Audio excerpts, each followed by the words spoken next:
I saw all these artists that I loved, and I was giving them strips in strangers. I've worked with a bunch of them.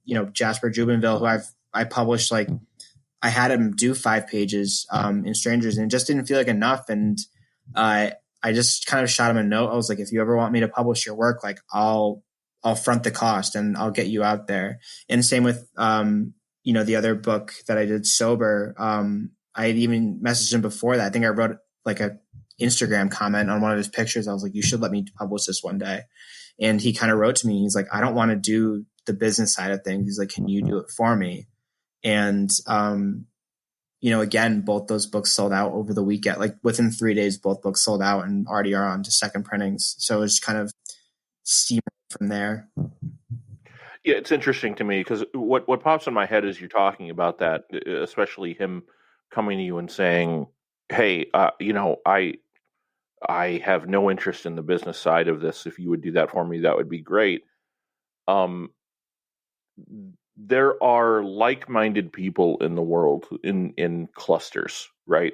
So if one person says that to you and he's creating the kind of books he's creating, and there are other people that are creating the same sorts of books, right? This kind of indie bent, I don't know exactly what you would call these sorts of books, indie books or what have you, but you would imagine that the way people think about these things is the same because they're creating the same sort of material, right? Maybe not 100% of the time, but you have to make that assumption. So are you doing that kind of math in your head when you're seeing this distribution and publishing angle working out in bits and spurts and things like that? And are you out there looking for more of this sort of thing that you can help to spread more widely? I mean, it's, that's just artist brain. I think, we've talked about it before, but I think that's the reason why, like, so many artists, like, they have their wives manage them. Like, that we've seen at our shows is just like, a lot of them just don't have that interest, or they just want to create art. And I think a lot of the time, like, whether it's not, they're just not interested in the business side of things, or that they're afraid of it, or they just don't understand it. Which leads to, a lot of them getting fucked over. And, I wanted to offer it to people that I liked, knowing that, I'm not going to do that to them. I wanted, it was for the love of their books and for the love of comics. So, I'm not necessarily looking for people that, like, it sounds weird to say, like, yeah, I'm looking for people that are, like, afraid to do business, because that just sounds like I'm predatory, which I'm not. I'm really just picking up people that I enjoy their work. Like, I would buy their work if I didn't publish it. And that's really kind of as far as I'm going. As I've been getting farther into publishing, I've been really trying to create, like, an identity within that publishing. So again, it's still work that I really love, but, my focus is going to be on genre comics. And I think my focus more specifically is going to be on really stylized ones. There's a million genre comics in the world, but half of them are boring as shit and they look bad. So why not start putting out interesting ones? People are interested in this stuff. And I think I want to offer solutions that aren't just boring titles that they're seeing on the racks now. I want to go back to that predatory comment too, because that's something that's going to come up a lot on this show. That kind of concept where people who are successful at something because it comes from the passion that they have for it often have that feeling as they are creating income for themselves from this passion that there's a kind of belief in the wider landscape that because you're making income of any kind, it means that you're a predator.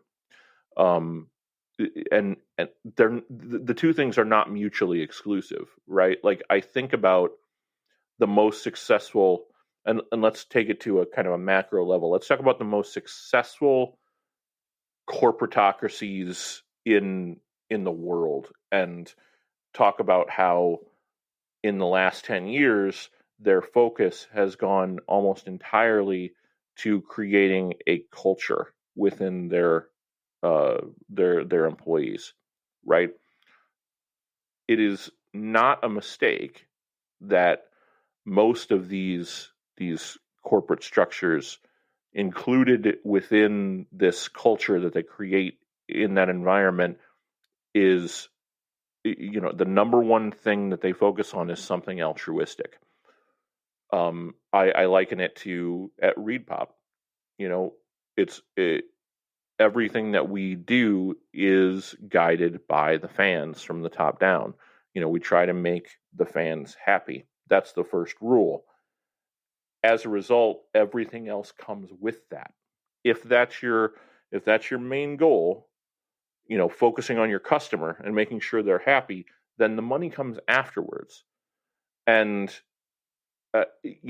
and you break that down to a micro level to something like a Strangers, like you were just talking about, where you start looking out for these guys who could get screwed very easily by scrupulous people,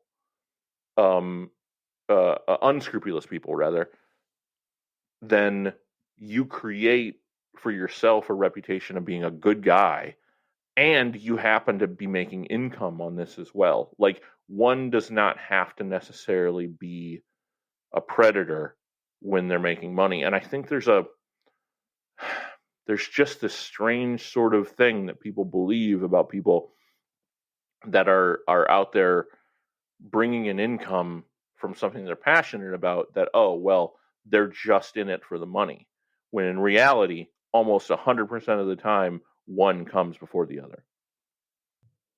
For sure. I mean, I'm not going to use names, but like, one of my friends showed me a deal 2 days ago, and he was like, I think I'm getting screwed over by my publisher. And guess what? He was. The deal was not great, and that stuff happens pretty often, and it's really a shame. And there's ways to do it where everyone wins. The deals I offer to people I'm publishing are better than most standards. It's not going to be as good as if you were self-publishing, because that's 100% of your royalties. But I offer, pretty much, I'm just taking money from my time and labor to put these books out, and I'm handling all the distribution. At this point, I've got a pretty good network of comic shops that are interested in Strangers, and I pitch them on the books that I publish to get them in those stores. And, I handle all the shipping and reordering, and I'm pretty much just taking a percentage to take the business stuff off their mind so they can just create. And the biggest thing people just want to be like, creators just want to be paid on time, and they want to have transparency. And that's kind of the two things. Like, I don't think I've ever paid anybody shorter than like 12 hours after their book sold. Yeah. See, it's fascinating to me, because we had a discussion about one of your guys. And again, we don't have to mention names, but like, when you sent them their money, they had this assumption that, oh, so, once you published their book, that you got it all. There's just an assumption that you were the one that was going to make the money, and they weren't, which is just fascinating. Way less than them. Right? It's just a fascinating thing that's just a belief that's out there, because publishers can be so predatory. Yeah, I mean, we've seen it. It's been going on since the dawn of time. I mean, look at Kirby's the shining example of getting the raw deal, and it's never stopped. And I've had a few people. I do everything on a handshake deal, which I imagine will probably change in the next year, because I just don't think that's if you want to be a real doing actual business, you probably shouldn't just do things on handshake. But like, I'm not going to like take your characters. I have no interest in that. I'm not going to take, a majority of the royalties. I have no interest in that. I'm kind of really doing this to put out cool work and get it into more people's hands in a timely fashion. And I've been taking on a lot more than I can probably handle, but, it just comes from this excitement around creators and doing cool projects and getting interesting things out into the world that, not only I would want to read, but that I want others to read. How much satisfaction does it bring to you when one of your guys, like just recently when you went live for the first time with the publishing stuff with your first launch, those books flew off the shelves digitally, and were all sold out very quickly on first printing. So how much satisfaction does that derive within you? Is it and what kind of satisfaction is it? Is it, hey, I'm proud of myself? Is it, hey, I'm proud of these guys, and I'm really glad I'm the one that was able to do this for them? What kind of satisfaction do you feel? I mean, I think you've probably noticed because you've seen it happen, but I rarely take pride in myself. I think it kind of gets in the way of the larger plan. But in terms of satisfaction, it consistently feels like it's for me, it's just a revalidating that I'm on the right track and I'm picking the right things and doing the right thing, which is really what keeps driving me forward. Even like this latest distro drop, like, that the distro stuff all sold out within 4 hours. And it was just, again, that revalidating, like, okay, you're on the right track. You're putting out the right books. You're picking up the right books to sell. You're giving your fans, your fans trust you that, and your readers trust you that, you're going to put good books in their hands. So that's really the biggest thing for me, is just the validation that I'm doing what I think is a good idea, and it is getting good results. All right, Eddie. Well, we've reached the end of the program, and before we go, I always like to end on an inspirational note. So 2 more questions for you.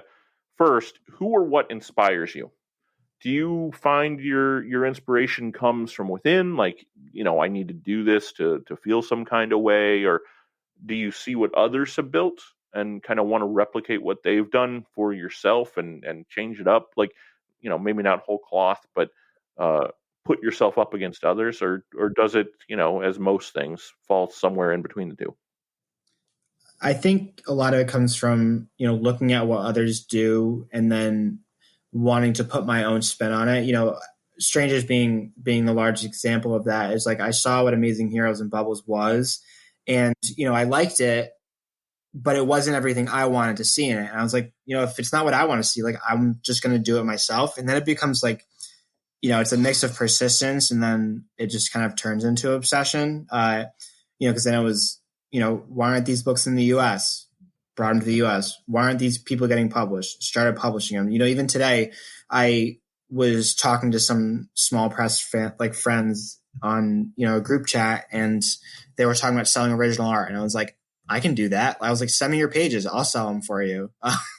So it's kind of this, like, it's this, like, idea of, like, what inspires me most is, like, just knowing that I can do it and saying, like, I'm just going to prove that I can do it. Like, let me give it a shot. And then it's that revalidation again when it does go well.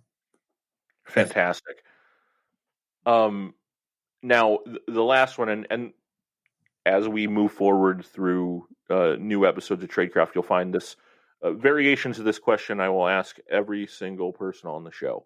Imagine there's a 16-year-old kid, or let's say 15 and a half in this case, listening to this show. They know they want to start a business doing something they love, even if it's a side hustle. What do they need to do first today to start on the path to making that possible? I mean, for me, it was, write the email and not give a shit if no one writes you back. And then just, if no one writes you back, go to the next one. And if, I feel like a lot of people are afraid that, like, but what if they both get back? Great. Organize your time and do both. It's really that simple. And I think people are afraid of that rejection, and, the rejection doesn't matter. If one person doesn't want to get back to you, someone else will. And that's how it starts. And, people are a lot more generous and willing to help you than I think a lot of the world lets you believe. And you can barter their help pretty easily. Like, I've sent out maybe 2 copies of Strangers to people that I was like, hey, I think you might like this. And they didn't have to post it. I just was like, you might like this. And they posted about it and got me a bunch of followers. And, I've done interviews with them since, and they've done features for me. And it's trust that people want to help you if you have a cool product. And,